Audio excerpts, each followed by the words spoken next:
Hello, hello. Today we are going to talk about graphing motion. So I've got this funny XKCD comic here. You probably can't see all of it, but if you get a chance, check out XKCD's website. They have a lot of funny science and math related comics, so you might appreciate those. All right, so our goals today, given a motion graph, determine the corresponding motion graphs. And then given a description of motion, determine the corresponding motion graph. Okay, so signs. Signs are important. I'm not talking about you know, it's a sign that happened. I'm talking about positive and negative. Okay, so motion has direction, not just magnitude. So displacement, velocity, and acceleration all need signs. In one-dimensional motion, we assign them signs for up or to the right. We get positive. For down and to the left, we have negative. Okay, so things up, things to the right are going to be positive. And this is just like your standard Cartesian coordinate system that you would learn in math class. And then, let's see, down and to the left are going to be negative, okay? We would also say that south and west are negative, and that north and east, oh, north and east are positive, okay? So that's our standard for this unit, okay? Important thing to note, let me shrink this up here. Important thing to note is that an object's velocity and its acceleration can be in opposite directions. So all of these values can be in the same direction, they can be in opposite directions, and that'll be important for us to see in a moment here. Okay, oh, got to erasing it. There we are. All right, so determine the velocity and the direction, the direction of the velocity and the acceleration in these examples. So we have a car sitting at a stoplight and they hit the gas. We'll just say they're starting and at 0 and then they're heading to the right. Okay, just to make this simple. So they're sitting at a stoplight and they hit the gas, and so the accelerator pedal, and they're moving toward the right. So if they're moving toward the right, their velocity has to be positive. Okay. And if they're speeding up, so if they're going from 0 to some velocity, they should have a positive number, velocity, divided by a positive time. So you have a positive acceleration. Okay. So positive, positive there. And then from rest, you start from rest and you're moving backwards out of your driveway. You're backing up. You're going back. Okay. Again, forward we would define as positive, back we would define as negative. So take a moment, think about this one. Pause it if you need to. All right, so we're starting from rest and we're going back. So if we're going back, our motion is in the negative direction. So negative displacement over positive time. It's going to give us a negative answer, so our velocity is negative. And then if we're starting from 0 and we are accelerating backward, we're speeding up. So if we're speeding up, what kind of acceleration do you think we'll have? Positive or negative? What do you think? We're speeding up, so it should be negative. Okay, this sounds tricky, but if we have a negative velocity and we have an acceleration in the same direction, also negative, that means we're going to be speeding up. Again, think back to your equations. A equals delta V over T, and maybe substitute in some negative ones, just to see what your value is going to turn into. Is it going to be negative? Is it going to be positive? If I have my final velocity is a negative number because I'm going backwards, Then I have a negative value divided by a positive value, which equals a negative. Okay? All right, so a plane lands and comes to a stop. So we have it's going at some velocity and then it slows down and comes to a stop. We'll just say it's going in the rightward direction. Okay, so velocity is going to the right. So velocity should be positive.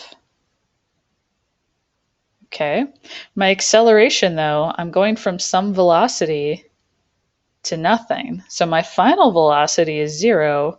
So final velocity would be 0.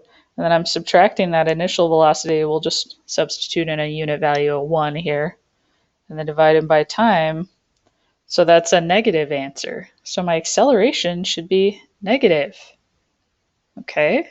So key thing to get out of this is that if your velocity and your acceleration are in opposite directions, that means you should be slowing down. You should be decelerating. Okay? If they're going in the same direction, you should be speeding up or accelerating.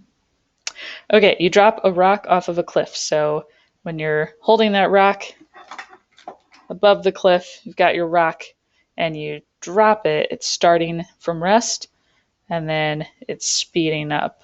Okay? It's going down, so velocity should be negative. Acceleration is also going which way? So starting for rest and it's speeding up and your velocity is negative, you should have a negative acceleration. You throw a rock straight up. So it starts from rest and then you throw it up. So our velocity should be what? Oh, you know what? We're throwing a rock straight up. We're going to assume we're going to start our velocity after we've let go of this ball. So we start with some high number because we want to throw this really hard, and then it's going to slow down to 0. So our velocity should be positive because it's going up. This rock is slowing down as it's going up. So if it's slowing down, our velocity and acceleration should be in opposite directions. So acceleration is negative. Okay, I'm going to erase that and move on. I know these can be tricky, so I have a little cheat sheet for you here where you could go ahead and record it or write it down for later use. If our initial velocity is positive and acceleration is positive, or if we have a velocity that's negative and an acceleration that's negative. So if they're the same sign, we get speeding up. So same direction or sign means you're going to speed up. Okay. If we have opposite signs here, so this is opposite here, opposite signs, so positive and negative or negative and positive, we're going to be slowing down. All right. I know it's hard to kind of wrap your head around negative acceleration and speeding up. Usually you associate it with slowing down, but just got to pay attention to what's happening with your velocity, where you're moving, what your direction is. Okay. And then we have constant velocity. So if our acceleration is 0, that does not mean that we're not moving. That just means that we're keeping at a nice steady pace. We have cruise control on. Cruise control. Okay, so constant velocity is where we have cruise control. All right. And if our initial velocity is 0 and our final velocity is either positive or negative, it's some number, then and we have some positive or negative acceleration, that means we're going to be speeding up from rest. Okay. If both velocity and acceleration are 0, that means we are at rest. All right. So again, I know sometimes dealing with these signs can be really tricky, but it's important for you to understand these and to practice them and get them down. Okay? Okay. So now we're going to do a little graphing motion practice to help you with this. So I'm going to go ahead and draw a coordinate axis here. Well, just part of one. All right, and we're going to say that this is a displacement time graph. Okay, I'll change my color to make it a little better for you here. So we have this graph of motion. If I have a straight line here, pretend that's straight. If I have a straight line here, let's say this is 3. Could be any number. Let's say it's 3 meters. During this amount of time, I've stayed at 3 meters. So my position has not changed. Position, no change. Okay, so this would be no motion. It's just somebody sitting still. Okay, but if I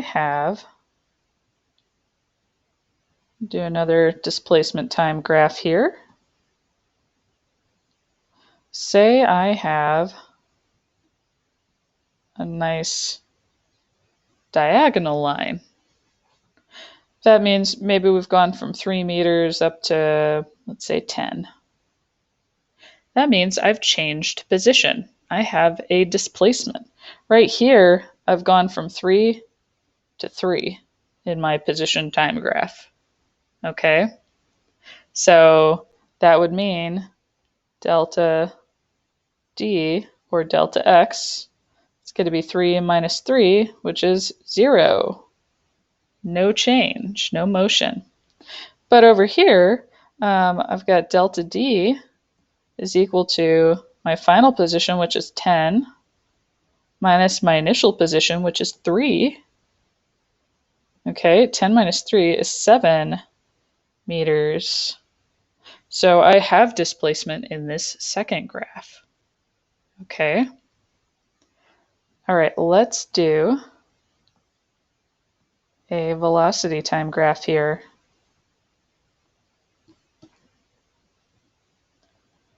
VT. So velocity time graph. Say I have a straight line on my velocity time graph. Okay, so that means, let's say this is also 3, and this is 3. So I have a constant velocity. Constant velocity. Okay.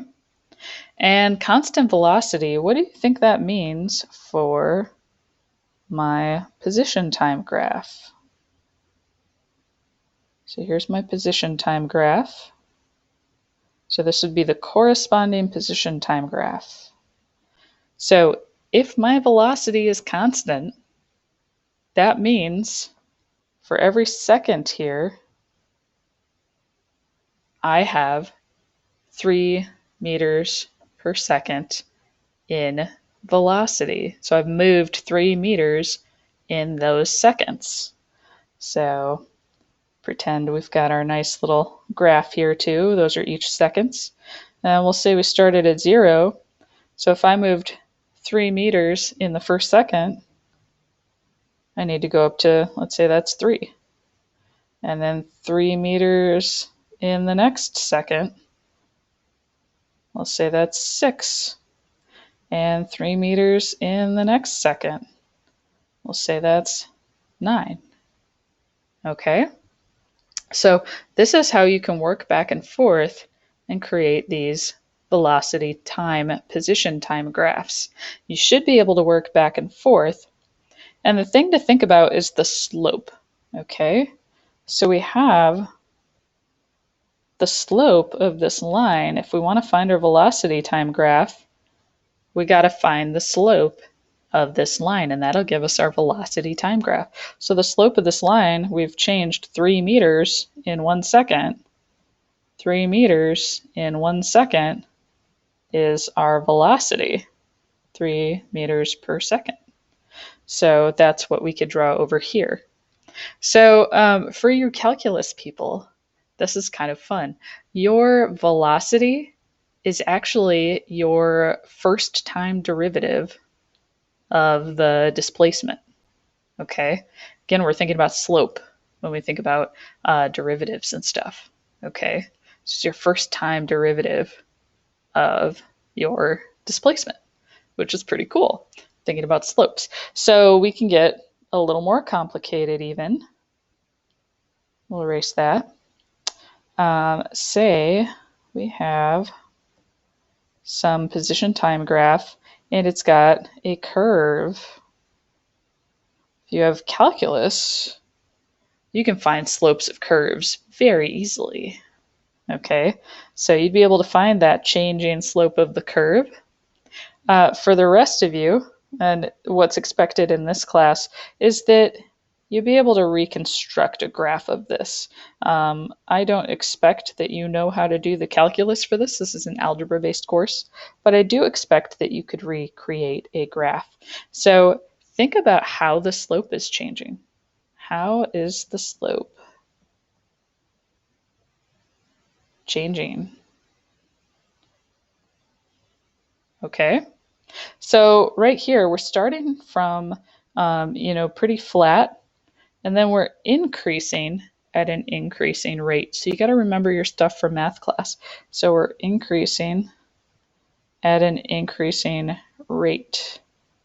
Okay, that means that our velocity is increasing. So our velocity should be a positive slope. Okay, increasing at an increasing rate. Now, if we have something like this, dt, vt,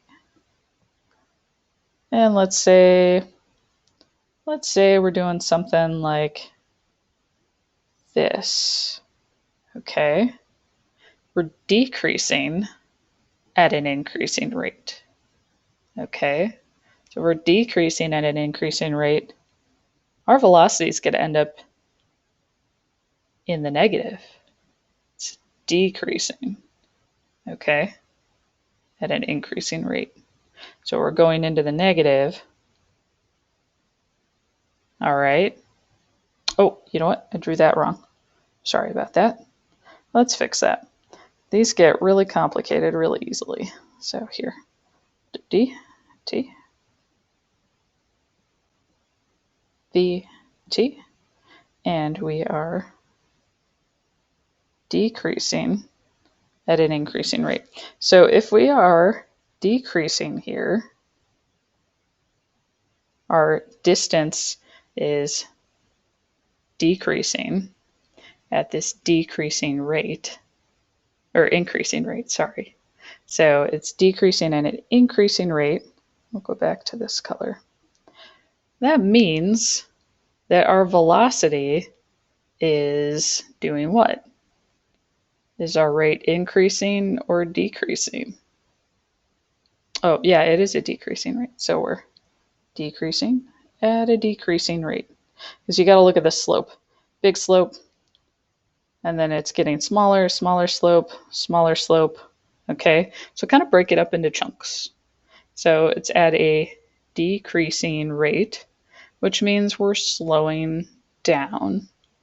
Okay, so we should have a negative velocity, and it should be going toward 0. Okay, so we would see something like that. All right. So again, these can be tricky, but the most important thing to do is to look at these in chunks and see how your slope is changing. We have lots of different examples that I'm going to have you practice with, but I want to do one final thing. Okay, so let's look at a displacement or position time, a velocity time, and then an acceleration time graph. Okay, so we have an acceleration. Let's say it's a nice constant. Let me change the color here. Let's say we have a nice steady constant acceleration. Constant. Okay. If we have a constant acceleration, that means that we should be changing our velocity. This is constant positive, so our velocity should be increasing at a nice steady rate. So we should have a straight line. So we've got a straight horizontal line for acceleration, and we have a straight diagonal line for velocity because our velocity is increasing. We have this constant acceleration. Well, then our displacement is going to be increasing at an increasing rate. So you can see this progression from we've got simple with acceleration to this diagonal with velocity to a curve with displacement. Okay. And fun thing for you calculus people, acceleration is going to be your second time derivative of your displacement. So second time derivative is acceleration. Velocity is your first time derivative. There is a third time derivative. It's called jerk. And there's a fourth, fifth, and sixth. After that, it's called snap, crackle, and pop. Not joking. So change in acceleration is jerk, but change in velocity is acceleration. Change in displacement is velocity. So again, we're just focusing on slopes here. We've got no slope here. No slope means it's constant. Okay? No slope means it's constant. If we have a steady slope, this is nice and steady. Steady slope means we're going to have a constant rate. So it's going to be a linear change. Okay. And then over here we have a changing slope. Changing slope. So that means we are going to have a curve. Okay. All right, so that's about all I have for you for graphing motion. There's a lot more we could get into, and there's some examples that we would be doing in class that we can't this year, but I've got some simulations popped up for you. Hopefully those will help. So there's an online lab on Gizmos, and then we've got these practice graphs, so you can go ahead and complete the requested type of graph, just like we did here, and then describe the motion of the object using words. So we've got this first one. This is a position time graph, and you'd be able to sketch your velocity and acceleration graphs that correspond to this one and describe the motion of the object. You can say whatever object it is you want. You could pretend like this is a car or a person running or a rainbow dash or whatever. So just go ahead and you can do these practice graphs. And then we will next week, talk about the big three. So that's all I've got for you. Good luck. Again, email if you have any questions. Bye.